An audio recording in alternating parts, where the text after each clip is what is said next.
Grand opening berlian ACC Osaka Premium menjadi tanda dibukanya satu toko berlian di Kota Makassar.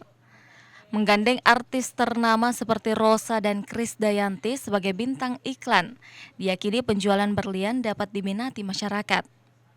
Krisdayanti sebagai bintang tamu sekaligus customer berlian ACC Osaka Premium mengatakan, kebahagiaannya bisa terlibat dalam grand opening ini.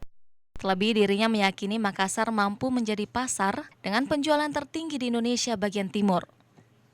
Beragam jenis perhiasan maupun model ditawarkan, seperti cincin, gelang maupun kalung. Harga yang ditawarkan pun sesuai dengan kualitas bahan dan model berlian, dengan kisaran harga di atas 5 juta hingga ratusan juta rupiah. Saya percaya bahwa Makassar selalu menjadi tuan rumah yang asik untuk setiap panggung musik itu ya, itu satu.